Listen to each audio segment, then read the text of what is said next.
या जिंदगी या जिंदगी जिंदगी या जिंदगी या जिंदगी जिंदगी থাকিতে কর বন্দেগি जिंदगी থাকিতে কর বন্দেগি जिंदगी থাকিতে কর বন্দেগি जिंदगी या जिंदगी या जिंदगी जिंदगी থাকিতে কর বন্দেগি जिंदगी থাকিতে কর বন্দেগি।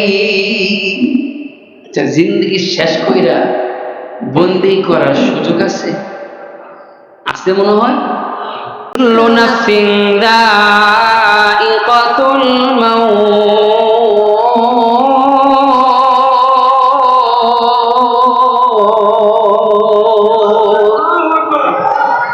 কুল্লু নাফসিন যায়িকাতুল মাউত। আল্লাহ তাআলা বলে, বান্দারে, ও আমার বান্দা, ও আমার বান্দি, দুনিয়ার মধ্যে আসা কিন্তু তোমাদের নিশ্চিত ছিল না? ছিল? দুনিয়ার মধ্যে আসা তোমাদের জন্য নিশ্চিত ছিল না রে বান্দা বান্দি। যখনই আসলা, আইসা পড়লা, এখন মনে রাখবা যাওয়া কিন্তু তোমাদের জন্য অনিবার্য, ঠিক কিনা বলেন? যাওয়ার মধ্যে কোনো সন্দেহ আছে? মুসলিম অমুসলিম, মুনাফিক ইহুদি নাসারা, চন্দ্রের পূজারী, মাছের পূজারী, গাছের পূজারী, মাজার পূজারী, নাস্তিক, আস্তিক, মুরতাদ, ফাসিক, ফুজ্জার, যা কিছুই বলি না কেন, মৃত্যু কিন্তু অনিবার্য। আল্লাহ তাআলা বলেন, বান্দা বান্দি, কুল্লু নাফসিন যায়িকাতুল মাউত। ও বান্দা, ওয়া ইন্নামা তুওয়াফাউনা উজুরাকুম ইয়াউমাল কিয়ামা। কিয়ামতের মাঠ হবে, কায়াম হবে, হাসরের মাঠ। ওই হাসরের মাঠে তোমাদের আমলনামা ওজন করা হবে রে বান্দা। বান্দা রে, মিজানের পাল্লার মধ্যে তোমাদের আমলনামা রাখা হবে ওজন করার জন্য, মাপার জন্য। বান্দা বান্দি, তোমাদের নেকের পাল্লাটা যদি ভারী হয়, ফামান যুহজিহা আনিন নারি ওয়া উদখিলাল জান্নাহ। ও বান্দা, ও বান্দি, জান্নাত থেকে, জান্নাতের পথ থেকে তোমাদেরকে কেউ সরাতে পারবে না। বান্দা রে, আর যদি মিজানের পাল্লার মধ্যে রাখার পর তোমাদের আমলনামা হালকা হয়, গুনাহটা ভারী হয়ে যায়, ও বান্দা, ও বান্দি, ফামান যুহজিহা আনিন নার, জাহান্নাম থেকে, জাহান্নামের পথ থেকে তোমাদেরকে কেউ আটকাতে পারবে? আর আসতে জোরে পারবে? এই কথাটা কার? কার কথা? কেমন দামি কথা? অনেক দামি কথা। কি বলেন? ফাইন্নাহু মুলাক্কিকুম। আল্লাহ তাআলা বলেন, আজরাইল তোমাদের সাথে সাক্ষাৎ করবে। যখন তোমাদের সময় চলে আসবে, যখন মৃত্যুর সময় চলে আসবে, ফাইন্নাহু মুলাক্কিকুম, আজরাইল তোমাদের সাথে মুলাকাত করবে। মুলাকাতের পরে এই পৃথিবী থেকে তোমাকে চিরদিনের জন্য আসমানে আল্লাহ তাআলা আজরাইল উঠায়। ইদ্রিস আলাইহিস সালাতু ওয়াস সালাম জিবরাইল আমিনের সাথে বন্ধুত্ব করলেন। মানুষ আর ফেরেশতা, মানুষ আর ফেরেশতার বন্ধু হয়ে গেছে। জিবরাইলকে বলে ইদ্রিস আলাইহিস সালাতু ওয়াস সালাম যে আমার একটা স্বপ্নটা হচ্ছে আমি আসমানে যেতে চাই, আসমান আমি ভ্রমণ করতে চাই। ও বন্ধু, তুমি কি পারবে আমাকে আসমানে নিয়ে যেতে? প্রথম, দ্বিতীয়, তৃতীয়, চতুর্থ আসমান পর্যন্ত আমার যাবার খুব ইচ্ছা, নেওয়া যাবে? জিবরাইল আমিন বলে হ্যাঁ, নেওয়া যাবে। তুমি আমার বন্ধু, আমার কর্তব্য হচ্ছে বন্ধুত্বের কর্তব্য হচ্ছে বন্ধুর দাবি মেটানো, বন্ধুর দাবি দাবা পুরা করা। বন্ধুরে, আমারে সময় দাও, চতুর্থ আসমানে আমি জিবরাইল তোমাকে নিয়ে যাব। সুবহানাল্লাহ। আস্তে কর, জোরে বললে গোনা, আস্তে বলেন, একসাথে বলেন না সুবহানাল্লাহ। বন্ধু সময় দাও, আমি আমার সময় মতো, আমি আমার সময় করে তোমাকে আমি চতুর্থ আসমানে নিয়ে যাব। ফাইন্নাহু মুলাকিকুম, বিশ্বনবী রাহমাতাল লিল আলামিন বলেন, দুনিয়ার মানুষ রে, মানুষ মৃত্যুর 40 দিন আগ পর্যন্ত, 40 দিন আগে যে মানুষটার 40 দিন পরে দুনিয়া থেকে আসতে হবে, তার আমলনামা, তার ডায়েরি, তার ঠিকানা, তার অ্যাড্রেস আমি আজরাইলের হাতে দিয়ে দেওয়া হয় 40 দিন আগে।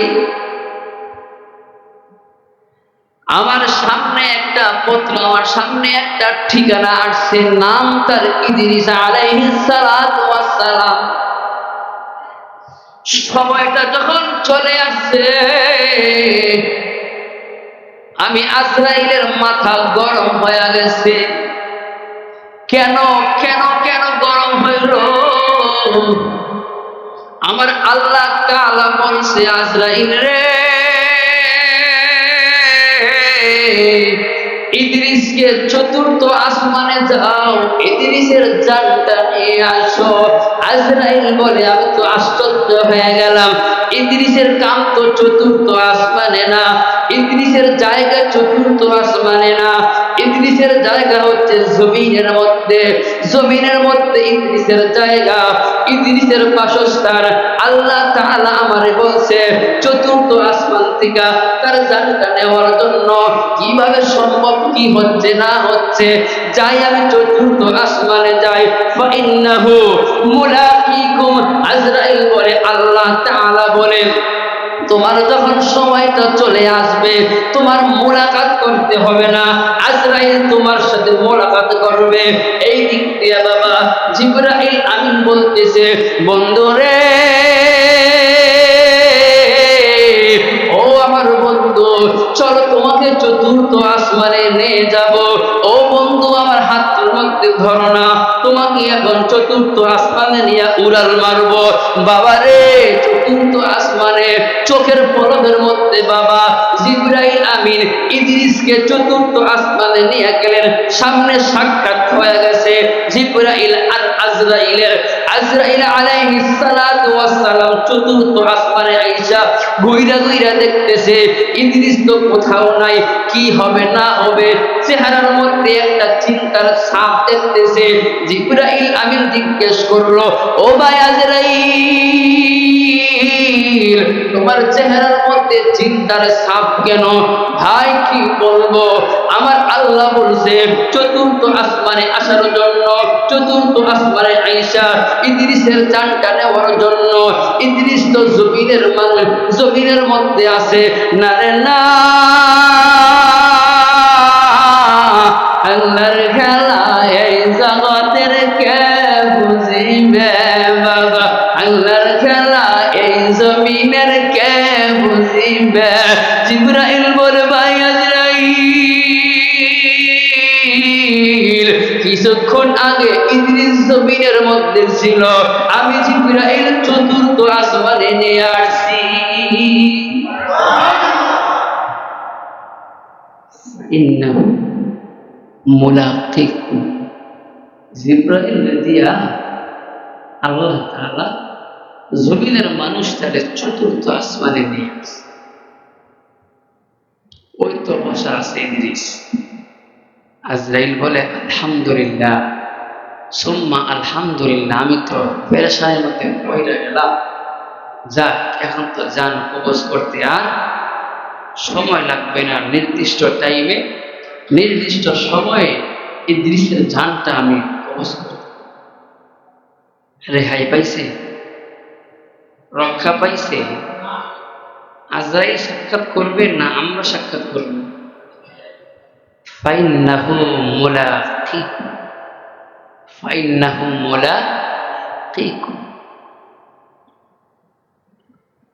এই দুনিয়ার মধ্যে আমরা আছি, আজ কাল থাকবো না। আমার বাবা ছিল, বাবা নাই।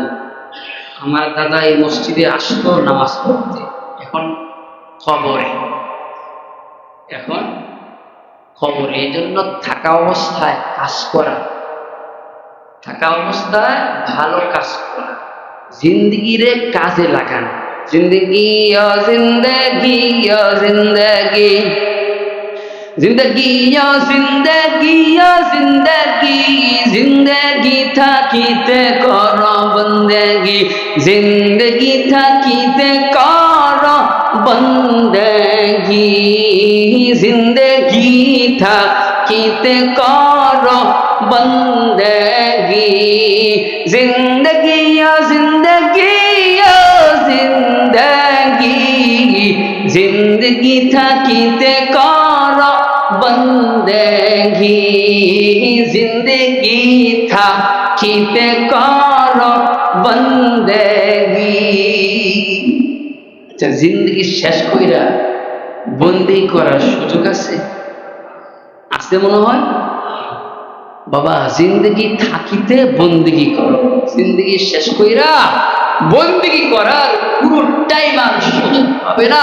বিশ্ব নবী রাহমাতাল লিল আলামিন আমাদের মতো কত নবী রাসূল দুনিয়ার মধ্যে আসছে, আবার চলে গেছে।